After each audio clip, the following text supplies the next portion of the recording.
တချို့လူတွေကစားတတ်တယ်အကြအမြင်ဘုဒ္ဓတအလွန်များတယ်အဲ့လိုဘုဒ္ဓတများတဲ့အတွက်ကြောင့်မန်ဝင်ကြတယ်ပေါ့နော်သူတော်ကောင်းတွေကိုပြင်မမိတယ်ကိုအထင်ရောက်တယ်မန်ဝင်ရင်ဟိုဘက်မှာဆက်ပြီးတော့မှားတရားတွေကတတိတန်းကြီးပဲဟုတ်လားအဲ့ဒါလိုမန်ဝင်ပြီးတော့မှားကြပြီဟဲ့ဆိုရင်ဘာနဲ့တူလဲဆိုရင်တဲ့မိမတယောက်အစင်းလှလို့ပြည့်တစားမှဖြစ်ရတာနဲ့တူလေတယ်ဟောပြည့်တစားမှဖြစ်ရအောင်လှတာဆိုရင်တော့အဲ့ဒီလှတာမလှတာမှတော်သေးတယ်ဆိုတဲ့အဓိပ္ပာယ်ကိုပြောတာဘလောက်ကောင်းတဲ့ဥပမာလဲစဉ်းစားကြည့်နော်မိမတယောက်လှတယ်လှလွန်းမှုပါဖြစ်သွားတယ်ပြည့်တစားမှဖြစ်သွားတယ်ပြည့်တစားမှဖြစ်မှဆိုရင်တော့ဇာတဲ့စာမလှတာတော်သေးတယ်လို့ပြောတာဒါတုတ္တနဲ့ပတ်သက်ပြီးဆိုရဲအဲ့လိုဥပမာပေးဟောတချို့ပညာတတ်တယ်အတိကြီးတယ်ဒါပေမဲ့အဲ့ဒီပညာကြောင့်ကိုပဲမာတက်လာတယ်အဲ့ဒါကြတော့ဘာနဲ့တူလဲဆိုရင်တဲ့လူတယောက်အတ္တတို့မြင်ကြီးရတယ်မြင်းပြန်လို့ဟာမျိုးပေါ့အလွန်ကောင်းတဲ့မြင်းအာဇာနည်မြင်းပေါ့အဲ့ဒီမြင်းကြီးလဲရရောတက်စီတယ်မကျွမ်းတဲ့အခါကျတော့မြင်းစည်းကမကျွမ်းတဲ့အခါကျတော့မြင်းဘောကလိမ့်ကြပြီးတော့ပေါင်ကျိုးရောပေါင်ကျိုးမှမြင့်ရင်တော့ဒီမြင်းကမရတာတော်သေးတယ်ပေါ့မန်တက်ရမှမြင့်ရင်တော့ဒီပညာမတတ်တာတော်သေးတယ်လို့ပြောတယ်ဘယ်လောက်ကောင်းတော့မန်တက်မဲ့တက်တဲ့မန်တက်ဖို့အတွက်တက်ရတဲ့ပညာဆိုရင်မတတ်တာတော်သေးတယ်ဆိုလိုတာကပညာတက်ရတာနဲ့မကာမိမန်ဖြစ်ရတာကိုယ်ပိုးပြီးတော့နာတယ်ထိကြိုက်တယ်လို့ပြောတာတော့ပေါ့ရဲ့လားနောက်ဘုံဘုံတို့တက်ကာရတယ်ကိုမအစွမ်းစားရှိလို့ပူဇော်ကြတယ်လေးစားကြတယ်ဘုန်းကြီးလောကဆိုရင်ကြီးညိုကြတယ်နာမည်ကြီးတယ်အစရှိတဲ့ဖြစ်ပေါ့နော်အဲ့လိုဖြစ်လာပြီဆိုရင်အဲ့လိုဖြစ်လို့မို့မန်တက်လာပြီဟေ့ဆိုရင်ဘာနဲ့တူတော့လဲကျူပင်ကျူသီးသီးတယ်လို့ဝါပင်ဝါသီးသီးတယ်လို့ငပြောပင်ငပြောသီးသီးတယ်လို့ဒီသီးလာတဲ့အသီးဟာအပင်ကိုတတ်ဟုတ်လားအဲ့လိုပဲလာဘတက္ကာရတွေများလို့မန်တက်လာပြီဆိုလို့ရှိရင်ဒီလာဘတက္ကာရမရတာကောင်းနေတယ်တက်ရတဲ့မန်ဖြစ်လို့နော်အကျိုးမဲ့သွားတယ်ဗျာအကျိုးမဲ့သွားတာတွေကရတဲ့လာဘတက္ကာရနဲ့မကာမိဘူးပေါ့ဒါကြောင့်မလို့တချို့ပြောရတာရှိတယ်ဒီလက်ပူဇော်တက္ကာရတွေရလို့သူတော်ကောင်းအလုပ်ကိုမလုပ်နိုင်တော့ဘူးဆုတ်ယုတ်သွားပြီဆိုရင်အဝင်ပစိန်ထွက်တာပဲလို့အဲ့လိုပြောရတာရှိဒါဘုန်းကြီးလောကမှာတတိထားစရာအဆုံးအမတွေပေါ့နော်အဲကြောင့်ဒါမာနနဲ့ပတ်သက်ပြီးတော့ဖြူချင်းစတော်ဘုရားကြီးရဲ့နော်ပြောတဲ့လွန်တဲ့စကားလေးတွေအကြောင်းပြောပြတာဟုတ်လားပညာတက်လို့မှန်ဖြစ်တယ်ဆိုရင်ဘာလို့မြင်းရလို့မြင်းမောလိမ့်ကြလို့ပေါင်ကျိုးရတာနဲ့တူတယ်လို့ပြောတယ်နော်ဒါမှမဟုတ်အလွန်ကောင်းတဲ့ဒီဩဝါဒတွေကိုဘုံဘုံတို့မှတ်သားသင့်တယ်ပေါ့ဟုတ်လားဒီမမာနကိုနှိမ့်ချခြင်းဟာသူတော်ကောင်းတို့ရဲ့လမ်းစဉ်ဆိုတာလေးကိုဆက်ပြောရတယ်ဟုတ်လားမမာနကိုနှိမ့်ချတယ်ဆိုတာဘုသူရဲ့လမ်းစဉ်သူတော်ကောင်းတို့ရဲ့လမ်းစဉ်ဘုရားဆရှိတဲ့သူတော်ကောင်းကြီးတို့ရဲ့လမ်းစဉ်ဟုတ်လားသူတော်ကောင်းဖြစ်လေလေမန်ကိုနှိမ့်ချနိုင်လေလေပဲဒါကြောင့်မလို့ဘုံဘုံတို့သဗ္ဗုရိတသုတ်တံဆိုတာရှိတယ်ဥပရိပါဏာတပါဠိတော်ထဲမှာဘုံဘုံတို့ဟောဘူးတာရှိပါတယ်သူတော်ကောင်းတို့ရဲ့စိတ်နေသဘောထား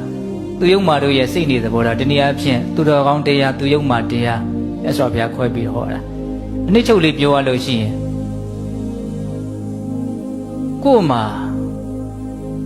ဘလို့ကောင်းမွန်တာတွေကြီးမြတ်တာတွေအစင်ပြေတာတွေဘာတွေပဲရှိနေဘာကြီးပဲဖြစ်နေ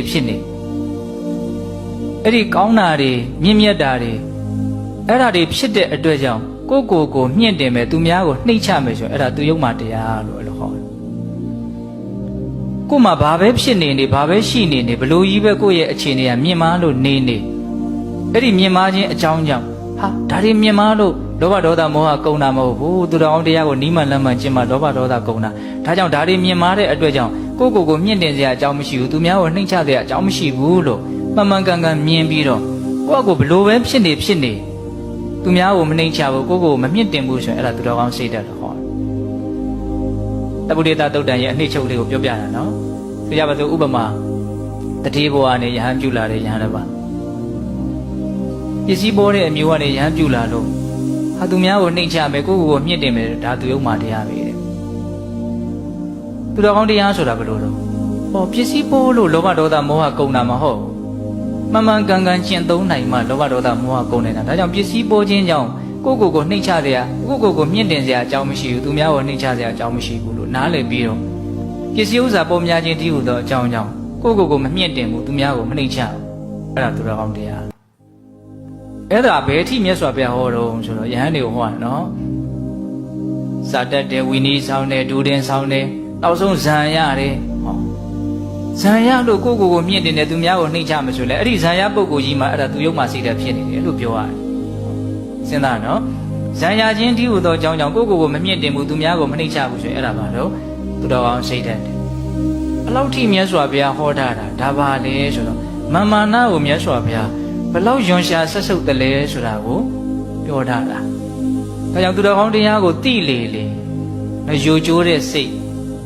ရှိလေပဲယိုကျိုးတဲ့စိတ်ရှိပြီဟေးဆိုရင်ကိုယ့်ရဲ့ပြောတာဆိုတာကိုယ့်ရဲ့အတန်နော်ဝစီကံအမှုအရာလို့ဘုံဘတင်စားပြောရင်ဟုတ်လားဒါလည်းပဲနှစ်လိုပဲဖြစ်နေမှာပဲ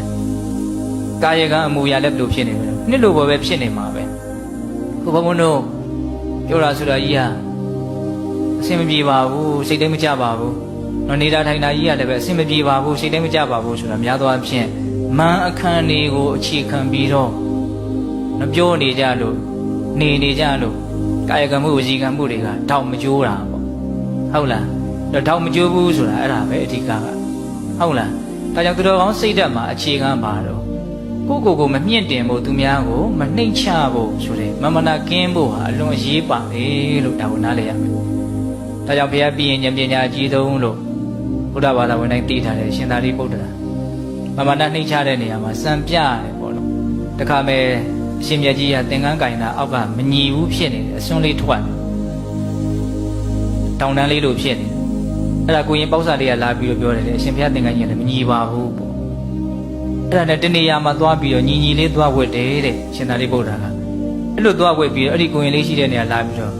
ကိုရင်လေးညီပြီလားကြည့်ပါအောင်လို့ပြောတယ်ကဲဘလောက်မျက်နှိုးစရာကောင်းတော့ဟုတ်လားဒါရှင်သာရိပုတ္တရာရဲ့နိဝါဒကုံပေါ့အများကြီးပဲပြောရင်သူဟာမကုံနိုင်ဘူးပြီးတော့ရှင်ရာဟုလာရဲ့နိဝါဒကုံကိုလည်းရေးကြတာပဲများတယ်ရှင်ရာဟုလာဆိုရင်မန်ကြီးမယ်ဆိုရင်ကြီးစရာကောင်းမြတ်စွာဘုရားရဲ့သားတော်ဟုတ်လားလူဖြစ်နေမယ်ဆိုရင်စัจ java ရင်းဖြစ်နိုင်တဲ့ဘုံကံရှိတဲ့ပုဂ္ဂိုလ်ရုပ်ရည်မှလည်းပြောစရာမရှိပဝန်းကျင်အတိုင်းဝိုင်းဘာမှပြောစရာမလိုတော့ပြည့်စုံတဲ့ပုဂ္ဂိုလ်ဒါပေမဲ့မန်အလွန်နှိမ့်ချတယ်တဲ့တချို့ကဆိုလို့ရှိရင်သူ့ကိုစမ်းတောင်စမ်းကြတယ်တဲ့အလွန်မန်နှိမ့်ချတာဟုတ်ရလားဆိုတာသိအောင်စမ်းတာတဲ့ကြောက်စရာကြီးတရှင်ရဟုလာဒီလမ်းသွားပဲဆိုသူလာခင်ရစပြီးတော့တမျက်စီးတို့အမိုက်တောင်းတို့ပြစ်ထားတယ်အဲ့တော့သူအိမ်နာရောက်လာပြီဆိုဟေးဒီအမိုက်တောင်းတို့တမျက်စီးကဘယ်သူပြစ်ထားလဲမသိဘူးသို့တော့ရာဟုလာဖြတ်သွားတာမြင်လိုက်တာပဲမကြားနိုးနာလေးပြောတာပေါ့နော်အဲ့ဒါကို तू ကဟာတပြည့်တော့ပြစ်မထားပါဘူးလို့မဖြေရှင်းဘူးတဲ့အဲ့ဒီဥစ္စာကိုထကောက်တောင်းနေရသွားထားတယ်တမျက်စီးနေရသွားထားတတ်တာပဲဘာမှတော့ပြောမသွားဘူးကဲဒါမာနကိုနှိမ့်ချထားတယ်နော်အဲ့ဒါ तू ရဟန္တာမဖြစ်သေးဘူးအဲ့ဒီအချိန်မှာရဟန္တာဖြစ်လို့မာနမရှိလို့နှိမ့်ချနေတာမဟုတ်လား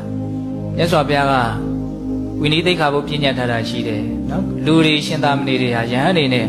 နှစ်ညသုံးညအပြင်တမိုးတရံထဲမှာအတူတူမအိပ်ကောင်းဘူးစာပြညတ်တုံးကတော့နှစ်ညသုံးညဆိုတဲ့အနုပြညတ်ချက်မပါဘူးမအိပ်ရဘူးပေါ့နော်အဲ့ဒါလည်းပြညတ်ပြီးတော့ရှင်ရဟုလာနဲ့ဘယ်သူမှသွားယဟန်နေနဲ့အတူတူကတကြောင်ထဲမှာအိပ်မရတော့ကျောင်းကအိပ်ဆရာနေရမရှိဘူးအဲ့ဒါဘာလို့တုံးဆိုရှင်ရဟုလာမြတ်စွာဘုရားရဲ့ဝိသကုရိအိမ်သာပေါ့နော်အဲ့ဒီအိမ်သာထဲဝင်အိပ်နေတယ်တဲ့မနဲ့လင်းလို့မြတ်စွာဘုရားအင်သာတက်မလို့ကုရီတက်မလို့လာတော့မှချောင်းဟန်းတော့ထဲထဲချောင်းဟဲ့ဘယ်သူတုံးဆိုတော့တပြည့်တော်ပါဘုရားဘာဖြစ်လို့တော့ကိုရင်နေနဲ့ဦးစင်းနေနဲ့အတူတူမအိပ်ရဘူးဆိုတဲ့သိက္ခာပုဒ်ကြောင့်မလို့အိပ်เสียနေရမရှိလို့ဒီပေါ်တက်အိပ်တာပါတကယ်ဆိုလို့ရှိရင်သူ့ရဲ့ဥပိ္ပဇေဆရာတွေနော်သူ့ရဲ့နော်ကမောဝါဒဘယ်လိုလို့သူ့ကိုခေါင်းရိပ်ပေးတဲ့ဆရာတွေနေနေဆရာတွေရှိတယ်အဲ့ဒါတွေကတကယ်တမ်းကရှင်အာနန္ဒာတို့ရှင်သာရိပုတ္တရာတို့တကယ်ပုဂ္ဂိုလ်ကြီးတွေသူသွားပြီးတော့အပူကတ်မယ်ဆိုကတ်လို့ရတာဘာမှမပြောဘူးဖြစ်တယ်လို့လေးပဲနေလိုက်တာပေါ့ဒါပါတော့လို့မေမာနကင်းတဲ့သဘောလို့နားလေရဟုတ်လားဒါကြောင့်မာနကိုနှိမ့်ချတယ်ဆိုတာဘုရားဆရှိတဲ့သူတော်ကောင်းကြီးတွေရဲ့လမ်းစဉ်လို့ဒီလိုမျိုးနားလေရနော်အဲ့ဒါလို့ဆိုရင်ဘုန်းဘုန်းတို့ဗာဆက်ပြောမလို့ဒီမာနကိုဘုန်းဘုန်းတို့ဘလို့နှိမ့်မလဲဒီတက်နေတဲ့မန်ကိုဘလို့ချိုးမလဲသူများကမန်နေရှိတယ်ဗျငါတော့မန်မရှိပါဘူးလို့မြင်မထင်နေနဲ့နော်အဲ့ဒါဆိုရင်စာရဲကောစာလွဲတော့မှာဟုတ်လားပြောခဲ့ပြီပဲနော်အခြေအနေမျိုးတိုင်းမှာမန်ဆိုတာရှိနိုင်ကြည့်ဘုံဘုံတို့ကကိုကသူများတဲ့အမြဲတာနေတာမဟုတ်ဒါတိတာကျင်တဲ့လူအတွက်တော့ကိုကတာရင်တာနေ